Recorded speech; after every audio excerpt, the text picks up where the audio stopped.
Hey, how about you, everybody? Welcome into the Auburn Live Recruiting Show. I'm your host, Jeffrey Lee, Senior Recruiting Editor for Auburn Live on 3. Today is Wednesday, November the 15th, 2023. We have got a fantastic recruiting show for you. Here to make it fantastic is Mr. Jhead and Mr. Cole Pinkston. How about you, fellas? How about you? Yeah, How about you, big dog? Man, lot to talk about today, folks. We're going to get to it all. We've got 3 commitments, I think, since we last talked to you. Auburn actually won a football game on the road in a convincing fashion. We won't talk much about that. This is a recruiting show. So we're going to talk about the commitments. We're going to take a lot of questions from the corner. We're going to hit some how about yous because there's a lot of news coming out this week, a lot of buzz, a lot of noise, and we want you to hear it. Before we get to it, man, we want to say the holidays is getting close. Holidays are going to be upon us soon. Oh, man. So what better time to take advantage of the HelloFresh, folks? HelloFresh, you get farm fresh, pre-portioned ingredients and seasonal recipes delivered right to your doorstep. Don't even bother with the grocery store. I know you hate it. I do too. And I hate the parking. It's even worse. But holidays are right around the corner. HelloFresh can help them take the stress out of dinner by delivering everything you need to cook tasty meals right to your door, saving you tons of time. Holiday season can be hectic. That's why HelloFresh's 15-minute meals come in. These quick fixes help you get a wholesome meal on the table in less than it takes to get a delivery. Speaking from experience for myself, man, we love the Tex-Mex beef taco pies. And the family chicken salsa pizza fondue. Even the boys love that. I think Cole's a big fan of HelloFresh.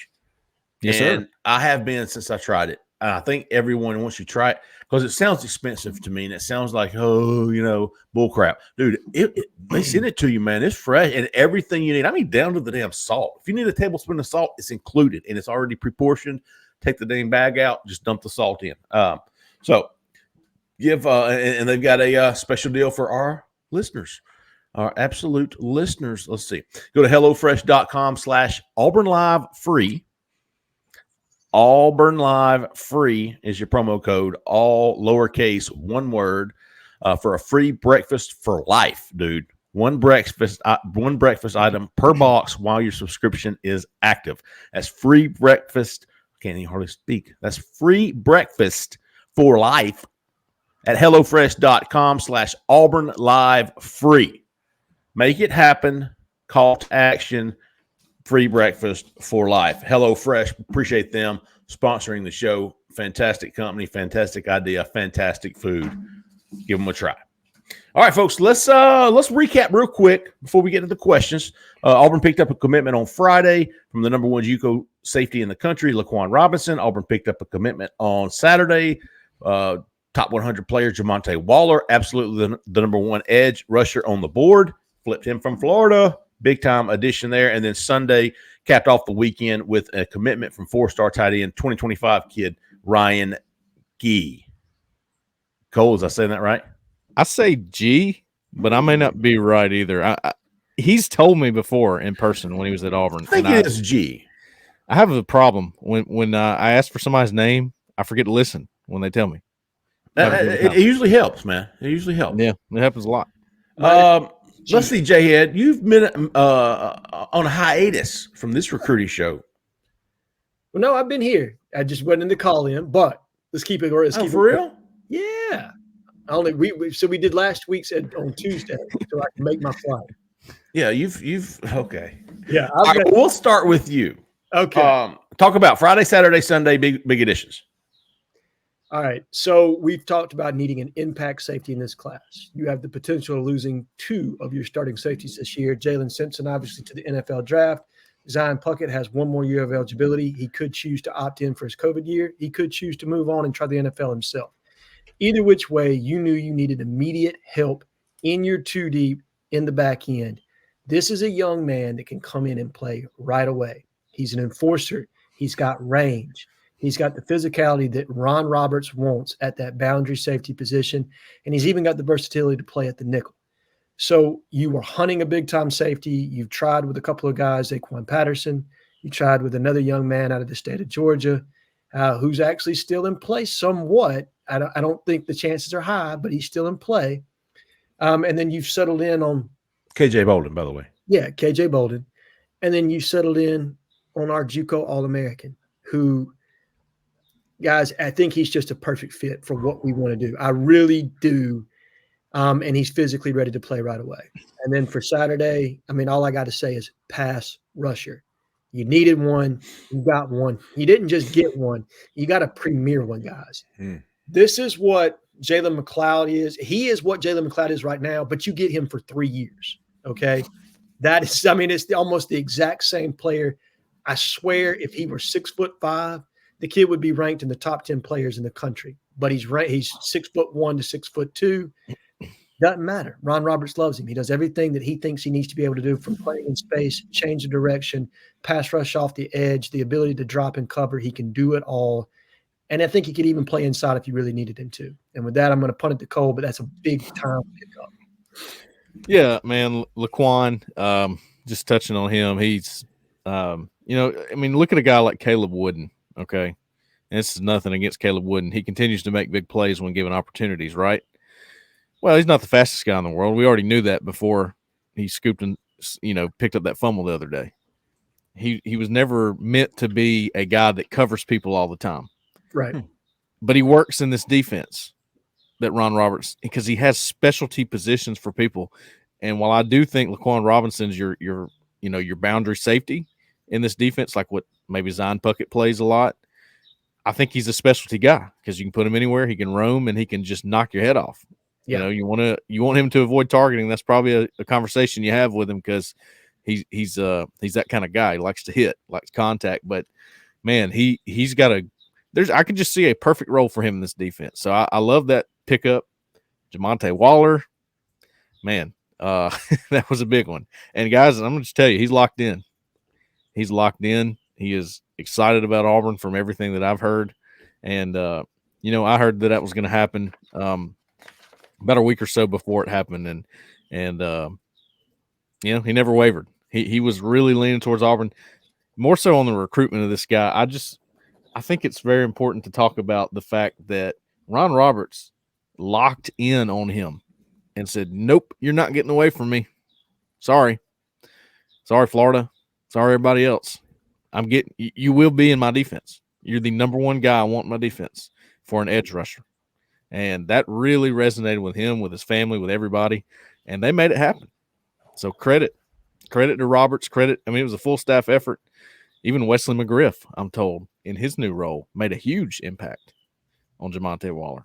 So a lot of things, man, behind the scenes, Auburn just kept on working him and got him. And I'm impressed. I was just impressed with that. Ryan G. Pass catching tight end, kind of a versatile guy. Is he more of a Luke Dill or is he more of a Marcus Riley? I think he's a Micah Riley Ducker. I think he can do it both. So I agree. Auburn's hunting kind of more of it. They're doing specialties in this group, right? Like they want a receiving tight end, and they wanted initially in Martavius Collins, they wanted, a blocking tight end. Obviously, we've got a glut of those. We got a large majority that are probably coming back, so the need there is not as much. But I think moving forward, what Ben Agamaya would like to do is take complete tight ends, guys that can put their hand in the dirt, and guys that you can split out wide. This is a guy that can absolutely do both. I mean, to me, he looks a lot like Oscar Delp, if you remember him from a few years ago. He does. Now, but he looks a lot like Delp at that stage. That stage. He go to Georgia. Yes, he's at Georgia, and that guy's an alien, Oscar Delp. I mean, the stuff he can do is ridiculous. I don't know if G's that receiving guy like him, but he's absolutely built like him. That was a perfect Jhead. I mean, they look the same off the cuff. I think G's true potential comes from an inline tight end, a guy that puts his hand in the ground and blocks a lot. And look, that doesn't sound flashy and all that, but I mean, look at what they're doing with the tight ends right now. They got to have those guys. And he can catch the ball. He's rangy. He's got that length. Goes up and gets it. But I think he's a good blocker. I like the way he blocks, and he's got a lot of potential there. And he's still learning. You can tell that he's not fully comfortable in what he's doing. When he does, that's the 4-star potential. That's why he's a 4-star. Auburn now has 18 commitments in its 2024 class, which is good for 16th in the country, 9th in the SEC. We do not believe they will stay there long. 18 commitments, that's counting Martavius Collins, which we've said numerous times on the board, probably on this show too. We do not expect him to be in this class. I think Auburn's going to turn to a more receiving tight end, as Jhead said. All three of those guys, the blocking tight ends, the Luke Dill, Brandon Frazier, and Tyler Fromm, all have another year if they want to come back. So not a real big need for Auburn to blocking tight end in this class. So we don't expect Martavius Collins, but we do expect maybe a Kylan Fox, a Michael Smith, a Amir Jackson, Roger Salapiaga. God, I don't know if I said that right, but it sure did sound good. That sounded good to me. That sounded good. I think it's Salea Ponga. Now, I did listen when he told me. See, they like to throw that N in there sometimes with the G, where it's not an N, the Ponga sound. Huh. Like Ben Ongamawa, I think is how he pronounces it too. Really? Tonga Valoa. Yeah, they do that. I believe you're right. I think so. Look at Cole. Look like he's been to a linguistics class before. Man, that sounds smart right there, didn't it? I know, man. My sister would be proud. We have been we're expecting some big news. I mean, we are 5 weeks from signing day, early signing period. Is it 5? I think it's 5.5. Yeah, because December 21st is it's a Wednesday. 20th. 20th. Well, let me just 1, 2, 3, 4, 5. 5 weeks, big dog. Look at you. 5 weeks from today. A month and 5 days in a business week. Gosh, y'all are confusing me. Hey, 4 Wednesdays from today. There you go. All right, there you go. Expecting a lot of fireworks between then. I will say this, man. A lot of these guys may or may not go down on signing day. I think we talked about it last week. You know, you lose a lot of the glimmer when you do it on signing day because there's just so much other news. We saw Jamonta Waller say, I'm ready. Mm-hmm. Will we see Cohen Eccles? Will we see Cam Coleman? Will we see Ryan Williams? I'm just trying to think of the flip targets, Jeremiah Beeman, all those guys. I don't think we'll have to wait till the end of or till the early signing period to find out what they're going to do. I'm trying to think who else was there. There was Favor Edwin. There you go. Yeah. Hey, I tell you what. Let's get to the questions because these guys, man, our subscribers are awesome. Our members are awesome because they cover everything.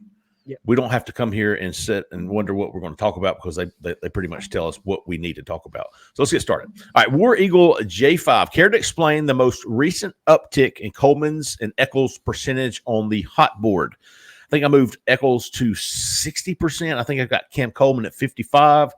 And War Eagle J5, it's a collection of intel that around both of their recruitments that lead me to believe Auburn at this point is the team to beat for both of those guys, even though both of them are committed to Texas A&M.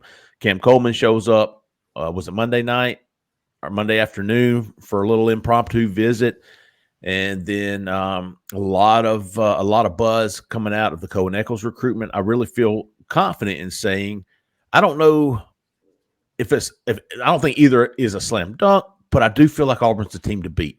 Would anybody argue with me on that or disagree with me? No, I would not, Jeffrey. I think my intel mirrors kind of what you're hearing to a degree. Now, I didn't know about the Monday visit till you obviously were able to put that out there, as well as other people, other sites reported it after you were able to confirm that. But yeah, everything seems to be thumbs up right now on both those guys. Very positive news. I don't think we need to get into the particulars, but definitely positive. Positive, yeah. And 5 weeks, man, is a long time. That's why we have to go right now. Right now, that's what it seems like.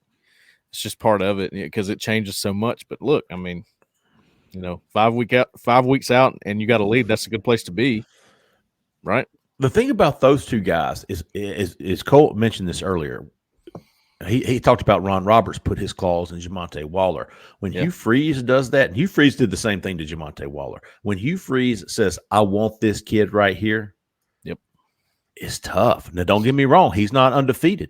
Cam Franklin, he's not undefeated. But when he gets his claws in these guys or when he sets his mind to getting this guy, it's tough. I mean, he's got a pretty damn good record there. It I'm trying to just think. Cam Franklin's the only one that came to mind. That KJ Bolden, yeah. and Cam Yeah. Cole first time, obviously. Cam Coleman the first time, right? Yep. So, and Hugh Freeze, Cohen Eccles, absolutely. Cam Coleman, I'm telling you, those two guys are high priorities for Hugh Freeze. Yes. I'll take Hugh Freeze over the field right now with both. Bubba, I'm sorry. Yeah, Bubba, AU33. What's the latest on LJ McCray? Looks like Florida class is headed for the gutter. I do. Jhead, do you have, I think, is it Florida State? So he's committed to Florida presently. Florida State, Auburn, and Florida were probably his top three. Georgia was also in there when he made his announcement. So those were probably your top four teams for him at the time. I just kind of like the trajectory of this one. I like that Auburn never broke contact with LJ McCray. I think he's got two friends now that are at Auburn in Jamonta Waller, who's very close to LJ McCray, in addition to our big, strong defensive end, TJ Lindsey out of IMG. Those two know each other very well. Yeah. You've got those two recruiting him. Hugh Freeze is another guy that they've stuck with. Look, this is a top. I think LJ's what? Is he top 15 now in the country? Yeah, he got his 5th star. From On 3? I know he got one from let's see. I know he's number 6 in the country for 24/7. I think he's in the top 15 for On 3. I mean, he's number 8 on 3. Number one defensive lineman in the country. Number 1 D lineman. I mean, this is a guy that they scouted early. I mean, I can remember this was one we were kind of like, do you think we were really going to be in there? And I can remember getting early intel, Jeremy Garrett saying, yeah, we love this kid. We're going after this kid. And they've never stopped. Auburn finished very well for him when he picked Florida the first time, and they haven't pulled off. And it's not that wins and losses to me typically do not make the difference in a recruitment. But when the trajectory of your program, like Florida, and it's going backwards. Like they were 6-6 last year. They're going to go 5-7 this year. Mm-hmm. And every team, not just Auburn, every team is negatively recruiting them, telling them that their head coach is not going to be there. If you don't think that doesn't affect the kids and the way they think and the people around them the way they think, I don't know what to tell you, man. It does. It absolutely takes a toll on the kid. I think they've lost 3 commitments in the past 3 or 4 days. They lost the kid in Georgia, Auburn, and Texas. Yes. Texas. Lost that class is falling apart. How many years has it been since Auburn's been on this side of that? A long time. How many years of Gus's tenure? It was 2 or 3 at the end there where they were negatively recruiting him and saying, he's not going to make it or whatever they would say. And now Auburn, trajectory's up at the moment. Trending upwards. Do you know what this reminds me of? This reminds me of your coverage of Gene Chizik's first year, the Trooper and Looper class, where you had the 3 5-stars in Cam Newton, Sean Coleman, and Mike Dyer, and you were in it. I mean, in it for Lake Seastrunk. You were in it for the big 5-star running back. Lattimore. Marcus Lattimore. Corey, is it Lemonier or Lemonier? How did he say his name? Lemonier. He was damn near a 5-star that you signed on national sign. I mean, it's lining up like that. This is the first class I can remember just getting that kind of momentum this late. Which brings us to Lord George's question. LG wants to know, where do you think this finished? Has your ceiling changed? Has either of you two? I think we all had it at 8. Yeah, that was. Are you ready to move that up to maybe the best they could finish would be maybe a 6? No, I'm still at 8. But I'm leaning more towards it being its ceiling. That's where I had the difference. Whereas I was more at the floor of 12 probably 2 weeks ago. I'm more like, hey, this could be ceiling. I'm thinking my floor has moved up. Okay. Yeah, I would agree with that. I think my floor has moved up to 10. I think this is a top 10 class before it's all said and done. Wow. I mean, think about it. If you get, let's just say, if you get Cohen Eccles, if you get Cam Coleman, the guys I think we all think Auburn's the team to beat for right now. You get Favor Edwin, which won't move the needle much when the rankings goes, but who else is there? If you flip a Jalewis Solomon, if you flip a Jeremiah Beeman, Colin Fox or Michael Smith. Colin Fox, Michael Smith, both 4-star guys. Dude, you got. I know. Listen, I don't know where all the other. I don't know how that where everybody else is ranked because you're going to have to jump some people, right, to move up.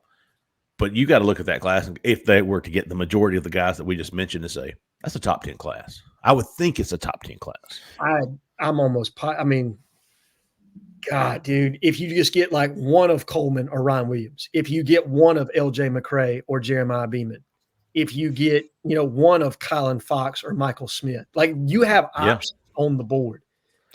Yeah, I'm looking at it strictly from a numbers situation, not because I do think that any of these guys you're naming, get two of those guys, and you've got a top 10 class, no doubt. Yeah. What might hurt you is your JUCO additions, because I don't know exactly how that factors in, and I'm taking a mathematical approach here, which people probably I hear you. I think you're going to get two JUCO offensive linemen probably. So how does that factor in? Their rating. Those ratings are sort of weird in my opinion. I don't understand them. Never have. I mean, a JUCO guy's immediate help. I don't know why you wouldn't rank them higher, but Yeah, I think Laquan Robinson is a 3-star. He's the number one. Yeah, I don't get it, man. I don't get it. That has never made sense to me. It's supposed to be in NFL potential. 5 stars, a future first rounder, 4-star, that kind of thing. And if you don't look at Laquan Robinson and go, man, that's a day 2 guy. Yeah, at least on the hoof. I mean, physically, I had people that eyeballed him when he was in Auburn not too long ago, and they were just like, dude, I don't know what to tell you, but on the hoof, he looks like an NFL dude now. Yeah, he does. It was a lot like Junior Rosegreen. Junior Rosegreen looked like an NFL guy as a freshman, right? Yep. I mean, not he wasn't 6'4", but I'm just talking about athletic. This guy was a ball player. You don't mess with him. Right. So I will say I'm not going to move my ceiling yet, but I'm pretty close to doing it. And when I say moving it, I'm saying maybe 7, 7 to 10. But right now I'm at 8 to 10. I'm at 8 to 10. All right. Tiger attack. In your opinion, will the potential A&M flips, Cam Coleman and Cohen Eccles, wait and see who the new Aggie coaching staff is, or go ahead and move on elsewhere? Yeah, I mean, whether they move on somewhere else, they're going to keep tabs on whoever's the new coach at A&M. I mean, I hate to be this way, but a commitment just doesn't mean much anymore. And that goes for Auburn commits too, by the way. I hate that. It is what it is. We make a big deal out of them. We should, because it means that you landed a guy, but you have to hold on to him. Don't forget about that part. And A&M's in a situation right now where they're probably going to lose some guys, but they'll have a chance to get them back. They will, but it all depends on who they hire. I mean, look, I bag on Jimbo Fisher all the time, okay? Like I literally go in as much as I possibly can. But where I have to give him credit, Jimbo can recruit. He has been able to recruit his entire career. I don't know who they're going to hire. They obviously have a very high opinion of themselves. They're targeting guys like Dan Lanning. I believe they're going to, make some overtures towards Dabo Swinney. But I'm going to be honest with you. I don't think they're going to end up with one of those kind of guys. I think they're much more likely to end up with a Mike Elko. And do they have relationships with Cam Coleman? I don't think that they do. And I think that's going to hurt them in those situations. Cohen Eccles, that's a different deal. He's a Texas kid, Texas legacy. Damn. Zach. Hey, look, I like Jeff Traylor. Okay. For the rest, I like Jeff Traylor. I like Mike Elko a lot. I just think it's not that he's not a good coach. It's that the relationship is. Yeah, I'm with you there. Those kids at Duke. You know what I mean? It's just a different deal. The other in terms of Cam Coleman, what happens with Damian Craig? Because that's going to be important. That's a big deal in that recruitment. Yeah, I can't see anybody retaining Damian. I'm going to be honest with you. Golly, you really have to be buddies with him to hire him, and be able to put up with his ego. I would say politely what I was told is there takes some maintenance there. You know what I mean? He is who he is, man. He is who he is. Zach Allen wants to know, would you go over under if the 2.5 commitments before the Iron Bowl, 2.5 commitments before the Iron Bowl, so 2.5 commitments in the next 10 days? Dude, I'm going to tell you. I might take the over. Over. Me too. I'm going to take the under because I think it's going to be 2. That's okay. Yeah, I would say 2, and then there's like, you know what? There's probably going to be another one, that you're not aware of. Right? Sure. Yeah. Without very much confidence, I'm going to take my shot at the over. No, I like it, Cole. What did Cole say? without a whole lot of confidence. Okay, I'm yeah. gonna take That's my me shot. too. Me too. We'll do this number. Yeah. That's what he said. 1.5. I have a lot of confidence it would be over. I'm with Jhead. I think 2 before kickoff. Yeah, I do. I do. But I'll take the over for the hell of it. Hell, I've been wrong Yeah, everywhere else. This I week. mean, look, momentum going into the Iron Bowl, man. You gonna exactly. build it as much as you can. You gonna do what you can to build it, right? Because if you've got somebody right now kind of on the hook, yeah. Oh, you want it? And listen, these guys know when to release it. Yes, Know when to release they it. understand the news cycle. They just don't tell us. Hell yeah, right. I wish they did. Denny 1034 wants to know, of all the remaining targets for 2024, who is your number one want on the board? Oof. If it's Cam Coleman, then who's number 2? No, it's not Cam Coleman for me. No, but Cam is my number 2. Okay, I'm gonna start at Jeremiah Beeman. Okay. Yeah.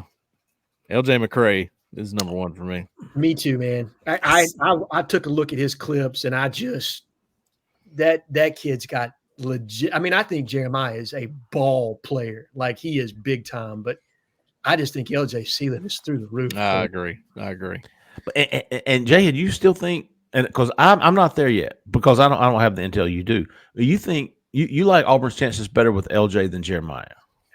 I do, just because of Cole, you do too? At this time, yes. Okay, man. How hard it is to get an Alabama commitment from Birmingham to flip to Auburn. I'm factoring that in as much as I know we are in a really good spot with him and how we have pressed and we've worked and we've fought to get into that recruitment and stayed in that recruitment. Man, he was really close to picking Auburn too.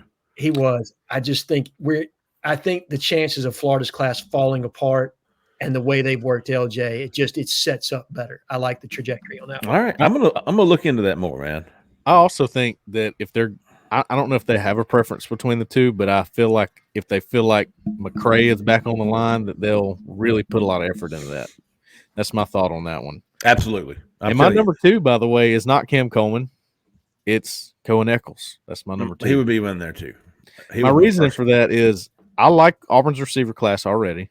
I know they really, really want to add one of Cam Coleman or Ryan Williams, but I want to see what the staff does with a full cycle in the portal at receiver too. So if they do miss on those guys, which is likely, it could happen. There's going to be some portal additions too, and I want to see what they do there. Yeah, it's got to be Jeffrey. Who's your number 2? Mine's Cam Coleman, and possibly Malcolm Simmons is a special athlete. Yeah, he is. But I say athlete, like they're recruiting him as a receiver, but I think that kid could be unworldly as a nickel in Ron Roberts' defense. Like I think he's NFL type nickel. I honestly believe that. Let's see. I'll go with Cam Coleman. Okay. I think he would be a huge addition and an even bigger loss. And then the statement of getting a kid of that caliber out of Phoenix City. Right. NSHXAUB, Kevin Riley, pulse check. How we feeling this week? Cole and I talked about this a little bit earlier this week. Matter of fact, I almost put a note up on the board, but I don't see it happening. I do not see Kevin Riley being in this class. Trending down for me as well. He will be 10% on my next hot board. I think the best chance Auburn has at a running back in this class is Ezio Mume, and I'm not sure how great of a chance that is, but I feel pretty good that Kevin Riley is either going to stick with Miami, but I just don't see him in Auburn. I trust your opinion on that one. And I previously said that in the last week that I felt Riley was the more realistic option. Me too. Me too. But I wrote a war room about it.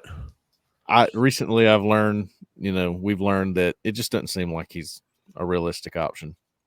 Completely agree. That was Cole and I were texting back and forth, and he, this is what I was told. He said I was too. I was like, all right, cool. Yep. Jay Lee's drugs, which means chapstick and ibuprofen. What percentage do y'all think NIL is being split up among the positions in the 2024 class? I have no idea. I don't even know that that's how they do it. I don't know. I don't think they're splitting by position. I honestly, no, I don't either. I think wouldn't think so. splitting by impact player. Like I honestly believe, look, they've got a salary cap. Everybody does, right? Like you've only got enough money to go around. But I think they're splitting it by these are impact guys, and within whatever budget we have, we're going to pay what we got to pay to get these guys. Yeah, it's about the individual, right? Yeah. What is it going to take? All right, cool. Yep. Permo, I'd like more in-depth about the tight end position. Who are our top targets versus who we have the best chance with? Also, which ones are more Rivaldo versus Dill in regards to skill set? I actually just wrote a war room about this last Friday, Permo, basically detailing it. But they've got 4 guys right now. We mentioned them earlier in the show: Michael Smith, Kylan Fox, Roger Salapango, and Amir Jackson. Those 4 guys, they want one of those guys. And if they need a second tight end, they'll probably go to the portal if one of those seniors does leave, because you don't want I guess you do want some mixed up in the depth chart. What am I trying to say? In the Some layered depth. There you go. Yeah. Layered. Yeah. But as far as Rivaldo versus Deal, they don't want a deal. They want a Rivaldo. They're all receivers. They're all receivers. There you go. Tyler OTJ, if we add Cam Coleman, do you think that Ryan Williams would see Auburn's wide receiver room as too crowded? I talked to somebody about this earlier this week. This is good. Okay, look, it was great. Auburn is going to have 10 wide receivers in the room. They've got 10 wide receivers in the room right now. They're going to have 10 wide receivers in the room come spring. Yep. So Alabama's going to have 10 wide receivers. Georgia's going to have 10 wide receivers. I mean, this is how it works. Auburn's going to have 10 wide receivers. It doesn't matter if 8 of them are freshmen or not. There's going to be 10 guys in there. So I don't see anybody, especially a 5-star guy like Ryan Williams or Cam Coleman, going, I don't know if I can go there and play. I mean, you got too many wide receivers, you know. I think I'll go look at Alabama. You know, they're really hurting for depth over there. Give me a break. No, so TJ, I don't think that's no, that's not a problem. It's not an issue. No, because the message is, hey, we're ready for you. You can come play right now. Yeah, look at us, man. Golly, we need 5 right now. Yeah. I got 5 on it.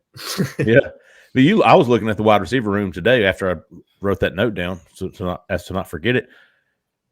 There's probably going to be 5 guys leaving. Yeah, well, you got 3 that are graduating, and I would suspect another 2 that would transfer. At least, right? Yeah. Oh, yeah, there's a chance. You'll probably have about 6 or 7 holes, and you've got, 3 committed now? You take 2 more if you can, and then go to a portal if you need a 1 and 2. Yeah. I do think there's going to be some serious, additions from the portal for receiver. I don't know how good they can get from the portal, but yeah, they're going to get some. I mean, you tampered with that this past year. You got 4 receivers from the portal. Nick Mardner, hasn't done much. Jair Shorter, haven't even seen him in the last few weeks. Whatever happened to Hooks? Yeah, he's sort of disappeared, hasn't he? Yes. Hadn't even seen him out there much. And then Caleb Burton, who has turned out to be a nice addition. Freshman. And the one with the best upside. He was the blue chip that we took a shot on, said, okay, we really like his upside. And he's been the one that's played to what he's capable of. And I think you probably, if I had to guess, Auburn will go after productivity in the portal this time, but they want guys with higher ceilings than what they got this past time around, if I'm being honest. If I learned anything from this wide receiver transfer class, it's almost as if there's a reason they were at the schools they were at. And listen, okay, they were great at that level, but that's what they were. That's where they belonged. So there are certain positions, in my honest opinion, that translate better to the Power 5 level from the G5 level. Wide receiver is not one of those. There are special guys at the G5 that definitely, look at the kid from La Tech that's balling out at Ole Miss, Trey Harris. Yeah, he's good. That's a guy at the G5 level that can come up. But more times than not, that's a tough position to translate to at the Power 5 level. Whereas running linebacker, to me, if you can run and hit at a lower level, you can run and hit in the Power 5. And I think you saw that with our pickup from North Texas. So there are certain positions that just translate better. And offensive line. Yeah, offensive line. Wide receiver is a difficult one. Mm-hmm. Offensive line, because it's such a developmental position, right? Yeah. It is the most people don't understand how difficult it is to train your body, how awkward it is to prepare to face a guy who's more athletic than you on every down, and you've got to be so sound in your technique and every little thing that you do, how nuanced it is. That, to me, how smart you are, how dedicated you are as big a difference as how athletic or talented you are. And you can get a lot of that development at the G5 level. That's true. And they had a really good one, Jabari Thrash, who was transferring from Georgia State, I think, who's at Louisville now, having a really good year. I mean, they targeted some good ones. It just, this is who they got, and, had some high hopes, but, that's how it works sometimes. Yeah, they wanted Dante Thornton from Oregon, who ended up at Tennessee. Yep. They wanted Ra Thomas from Ole Miss, from Mississippi State, and ended up State, yes. And he went to Georgia, right? He did. Yep. The kid out of West Virginia who ended up at Maryland. I can't remember his name off the top of my head. Most of the top transfer wide receivers in the country right now came from Power 5 schools like Keon Coleman and all the guys that you just mentioned. Oh, yeah, Keon Coleman. Keon, I mean, right. You have a handful, like the kid, like you said, from Georgia State that went to Louisville. Yeah. The kid from La Tech, Trey Harris, that went to Ole Miss. But most of them, like you said, Jeffrey, they're Power 5 to Power 5. Yeah. Just that's a difficult position to move up in competition. The success rate of G5 to P5 wide receivers this year, I'm just guessing here, but I would say like 10%, like 1 out of every 10. There was 9 to 1 whoa. I'd have to look at it, but I wouldn't. I mean, that's just guess, yeah. That's a good scale. I'm going to start using that scale. Yeah, I would. 9 to 1 whoa. Yeah, probably 20%, because you think, so we just talked about 2 G5 guys. We probably named 10 P5 guys. Right. Yep. All right, let's see. Alb 12 SWT. Who are the 3 to 4 most likely 2024 offensive linemen we'll target after Carter, Edwin, and Eccles to get to 4 high school offensive line signees this year? And how likely is a surprise guy in that mix? Carter, Edwin. I don't think Auburn will. I think they want 3 high school guys and 2 JUCOs. I know for sure they want 1 JUCO and at least 3 high school kids. Will they take a second JUCO? I'm not. I think the thing about these 2 JUCOs is they both have 3 years left. Do they both have 3? I thought Seth Wilfred and Javen Richardson both have 3. Now, according to the websites, Hutchison lists Richardson as a redshirt freshman. He did not play last year. Okay. So you've got 2 sophomores coming in and 3 freshmen. That would make a ton of sense, given what you have in that sophomore, because you got Eston Harris and Connor Lew now, because Eston's are going to be a redshirt sophomore. I'm sorry. Yes. Yeah. And Connor Lew will be a true sophomore. If yes. you pick up 2 tackles to also go into that class to build, like you just talked about, Jeffrey, layered depth. That was the problem with this roster, right? You had a bunch of seniors, you had a bunch of freshmen, and you didn't have a whole hell of a lot in between. That hasn't changed much, right? And so to get guys like that to fill your team out makes a ton of sense to me. And I do think that in a perfect world, they get a certain number of high schoolers, certain number of JUCOs. But bottom line, just from talking and observing, I think that they just got to have good players. At the end of the day, guys they can bet on are going to be able to play. Smart. Doesn't really matter what year they are. Got to play. You got to be able to play. I mentioned this last week, but don't forget about Preston Young, the kid from Hawaii. Auburn is hoping to maybe add him in February.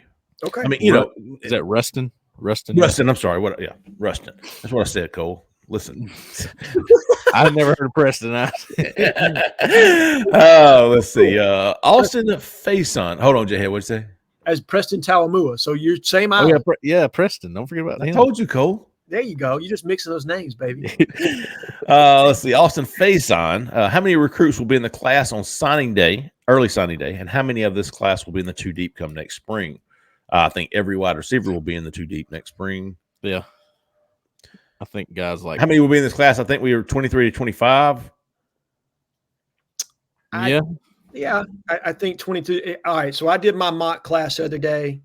And if you count Towns Magoo, who I think will end up in this class, whether he's a walk-on or a scholarship player, sure, he'll be a walk-on. He'll be a walk-on with NIL money. Yeah. I came up with 25 guys. That was where I was at. I think 25 to 26 if everything goes right. 4 offensive linemen. We haven't discussed more. A punter. I mean, are they looking at maybe he can punt. Pearson? So they're maybe wanting to maximize that. I'll put another note on. I'll check in on this again, man. They've offered some guys. I think Towns can punt.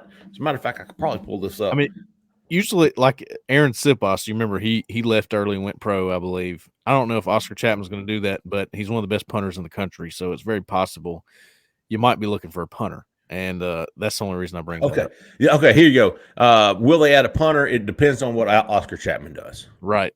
There you go.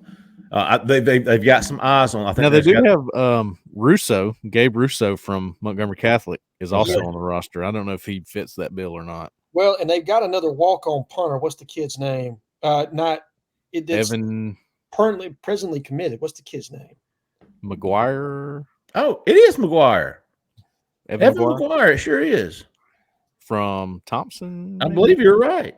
I forgot all about him. He's kicked off a few times. He's been the kickoff guy a few times. No kidding. Yeah. Not this year, I don't think, but he has before. He is an Irish voice actor. Oh, no, that's not him.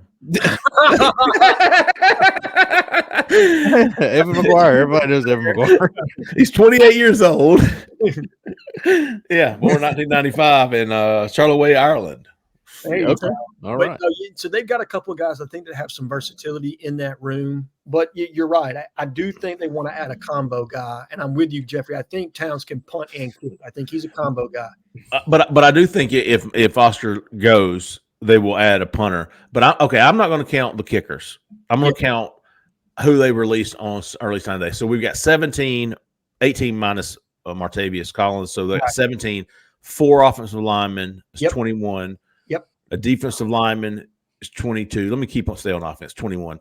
A tight end. Yep. Wide receiver. And that's it for offense. Mm-hmm. So that's 7. So now we're at 24. Yep. And then defense, you're looking for another defensive lineman and a cornerback, probably 25, 26. Yeah. That's where and that's ideal. Now, look, I think you said 25 to 27, not 23 to 25. That's right. 25, 27, around 25, dude. Yeah, 25 is what I came up with in my mock class. I think if everything goes right, that's what you'll sign. And look, that's not knowing what Ryan Williams is going to do. Does he reclassify? That's not knowing, Rustin Young, how that situation, shakes itself out. Because I think he's a February guy you'll chase. And then what does the portal bear? Does what comes into the portal change their mind on what they would take in February? Right. Big Bowie's foosball. Do we really need a transfer quarterback to take up a roster spot next year with what Thorne has shown back half of the season? Yes. I was going to say I don't see. You're gonna have. Zach said, "All right, that's cool." Next, it's about the room, right? It's about raising the floor at least. Yeah, is that room where you need it to be? If an injury happens, right? Peyton Thorne comes back, he's the starter. What happens if an injury happens? Yeah, do you feel comfortable with what's behind him?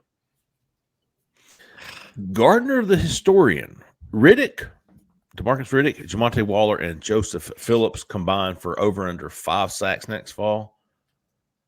Bet. I'll take that. As long as Ron Roberts is the D coordinator, I say yes.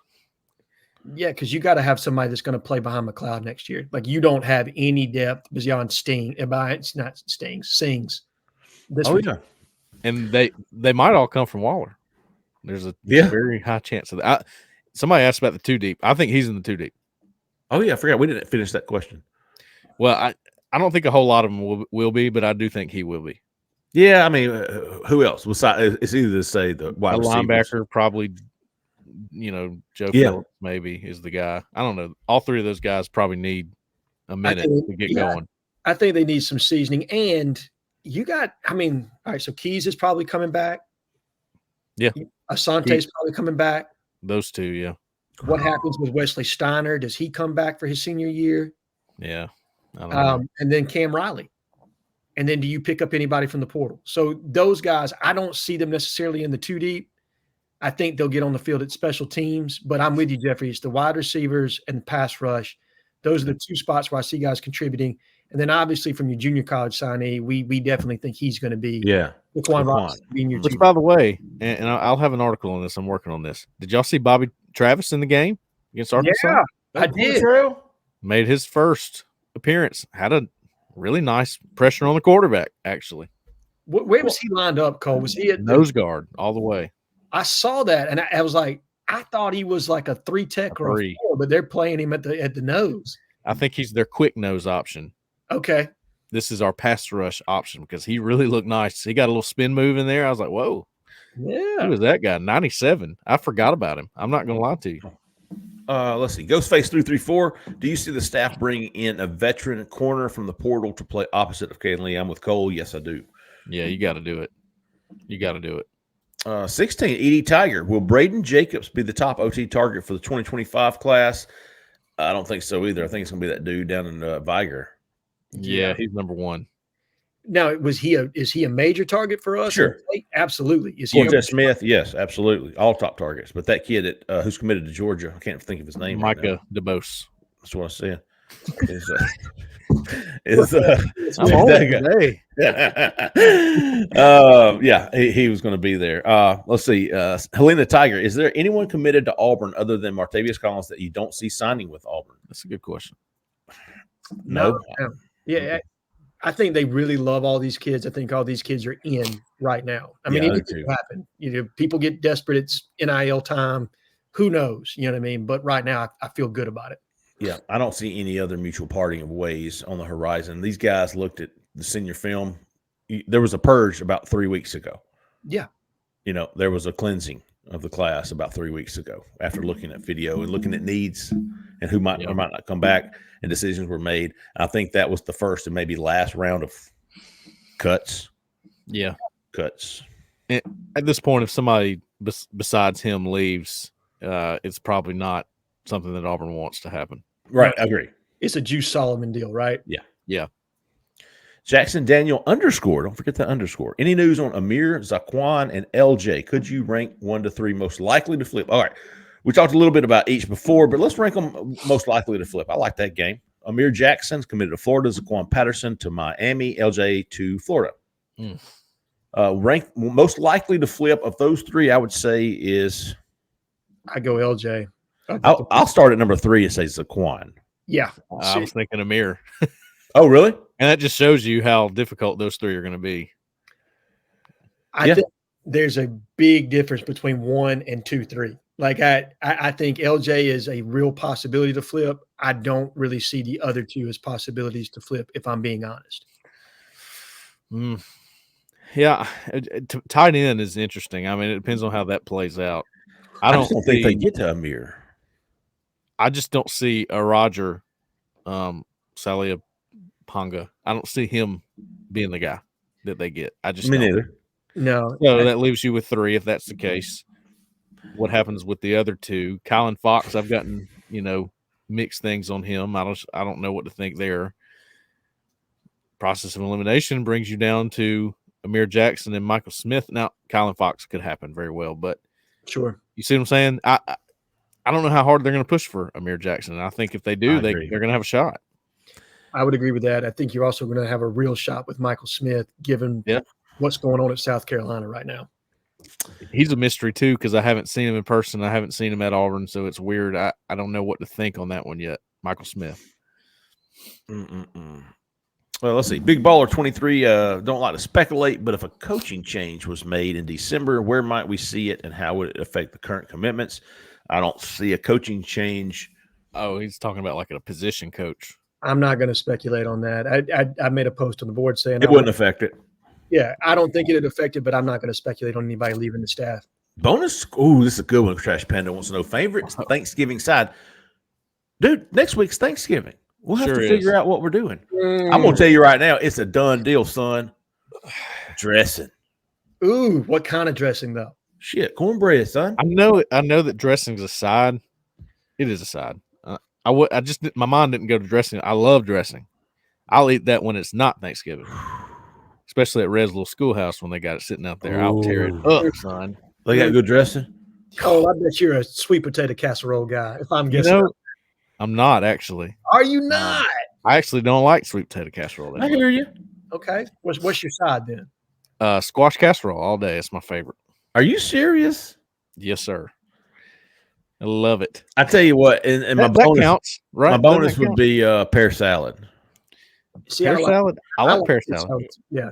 I know that old JG used to get freaked out at the mayonnaise. And Yeah. I like what else? I don't like cranberry at all. No, I mean neither. Hate that. green bean casserole, man. Green bean casserole, I can eat it all day. I don't love it. Yeah, I love it. And I love mashed potatoes and gravy. Zach said mac and cheese is goated. Bro, at Thanksgiving, Zach, we got to talk about your options. I mean, that's every Sunday for me. You talking about the Easy Mac or actual real homemade mac and cheese? Kraft mac and cheese, big dog, stick it in the cup. You know Zach Single. He said, Zach's talking about homemade. He had to clarify that. Okay, all right. What is the other kind of dressing is it besides cornbread? They got that stuffing. I don't hell no. No, you got the cornbread stuffing. You got the crumble top. You got I'm trying to think the rice stuffing. You got deviled eggs. What about deviled eggs? Yes, please. I'll take 4. Jhead, I'll sleep alone. I'll sleep alone after that, big dog. You're not a. Go ahead and put on that Detroit Lions game and let me take a nap, baby. Are you a deviled eggs guy, Jhead? Do what? Are you a deviled eggs guy? I am not. I saw that face. Wow. You know, so do you like the little paprika sprinkled on the top? Yes, I like to look at it. I don't even know if I like the taste. I just like to see it there. Yeah. I'm the same way with black pepper. I don't know if it changes it. I got to see it on my food. Oh yeah, that's true. That's true. Yeah. Let me ask y'all this while we're on this topic. I married into a family that is all about Thanksgiving and gets after it, right? Sure. Have you ever heard of just putting? I'm talking about a massive plate of just white onion, just cut up, and you just throw it in there with whatever you're eating, like dressing. I gotta tell you, I love it. My dad. I'll be breathing fire after, but I love it. Now, he don't have the whole plate, but he'll put an onion and he'll pick up he'll have a slice like a lemon slice. It looks like it's an onion. Yeah, I love the taste of onion. I do, man. Raw purple onion, love it. Yes, hey. I'm a fan. I like onions. I have probably 10 years ago I didn't, but man, I love them now. I can't have a burger or anything without an onion. Oh, yeah. Have an onion. Salad, burger. Are y'all a ham or turkey? Turkey. Well, I like ham, but it's turkey for Thanksgiving. But then I'm gonna go back for my piece of ham after the fact. Yeah. All right. Yeah. We have them both. Yeah, we have them both. Right. I'm gonna put a turkey on the smoker. You like mustard on your turkey? Okay. No, it depends on turkey. I like giblet gravy on mine. Oh my goodness! Hell yeah! Give me some giblet gravy on my turkey and on my dressing, son. That's right. Give me a little roll too. Yeah. Now, are we talking fried turkey? Are we talking smoked turkey? Roasted? I'm smoking one this year. I love it that way. Yes. Typically baked, but I think my dad's deep fried. Okay. One. That's the best. I mean, yeah, I just deep fried 3 today. Oh goodness. Yeah, we had a little work event.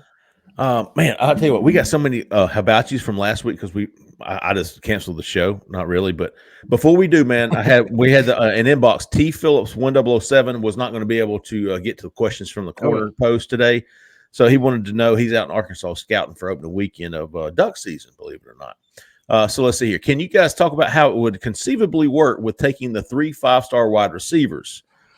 So how would it conceivably work if you've got Ryan Williams, Perry Thompson, and Cam Coleman? Y'all know more about it than I do.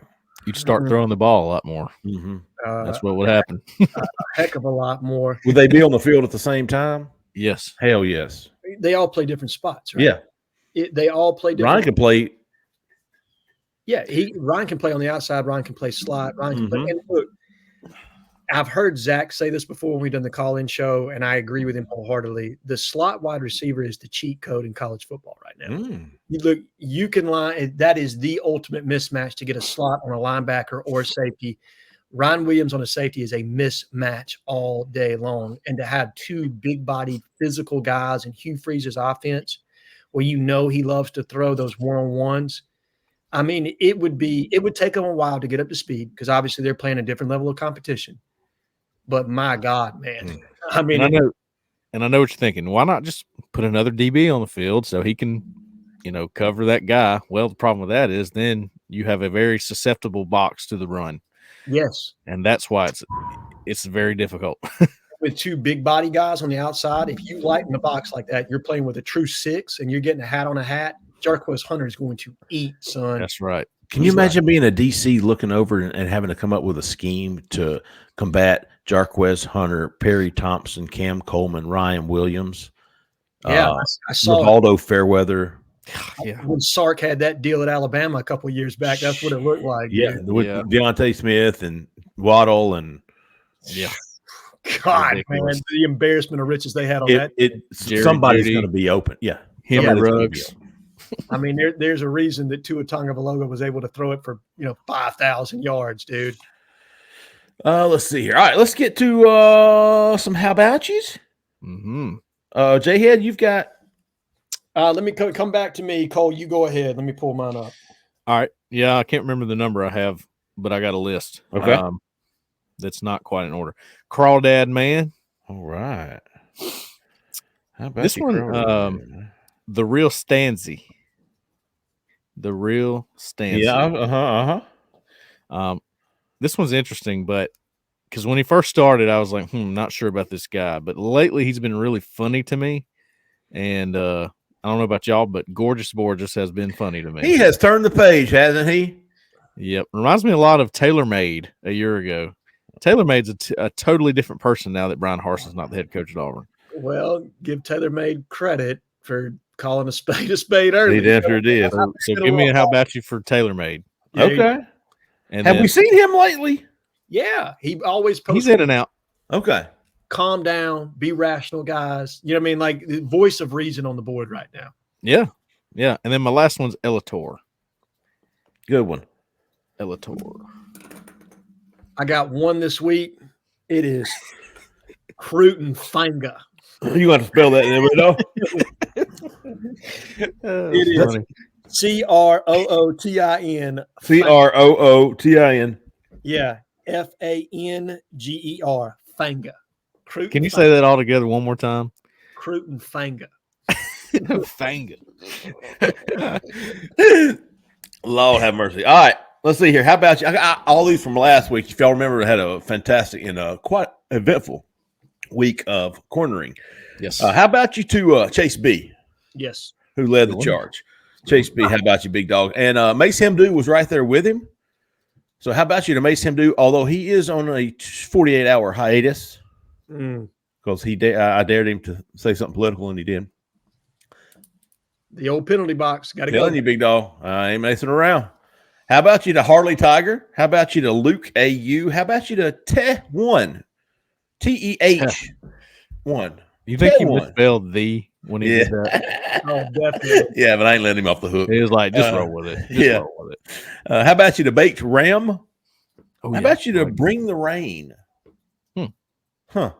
Yeah, he's been hit or miss lately. Yeah, I agree with that. Yeah.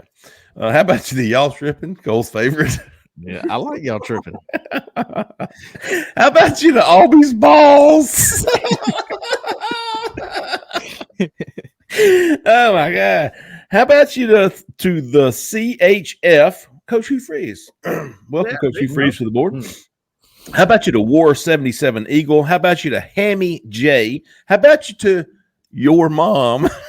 I saw that one the other day.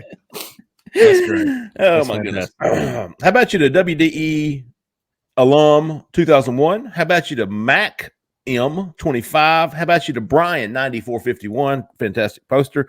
How about you to Auburn _Cheddar Biscuit? How about you, big dog? How about you to Yeah. I saw him. He's back. He's making the rounds. How about you to J Tate 81? Not to be confused with my buddy JG Tate. There you go. And how about you to Coach Strickland and Coach Drew at East Sanford School? There you go. Who Brooks informed me that they're fans of the show. Hey, I like it. All right, Coach Strickland. So how about you to all you folks, man? Please look at what Zach wrote in the private chat. Did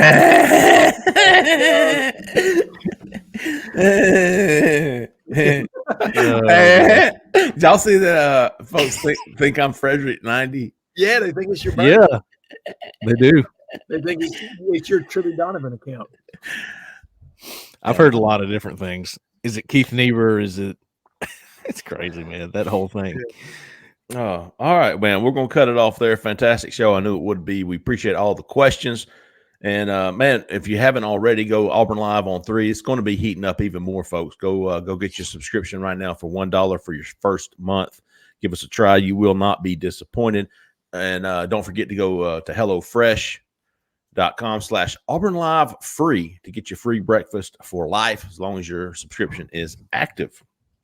We're going to be back Sunday night. We'll talk about Auburn's big win over New Mexico State, maybe. Yeah. And we'll be taking calls from everybody. I'm sure we'll be having some recruiting news. It's going to keep getting better and better. So, anyways, all right, that's going to do it, folks. Thanks so much for listening. Thanks so much for watching. We do appreciate y'all, man. Absolutely. For Jhead, for Cole, for Zach in the back, I'm Jeffrey Lee, man. Y'all stay out of that left lane. See ya.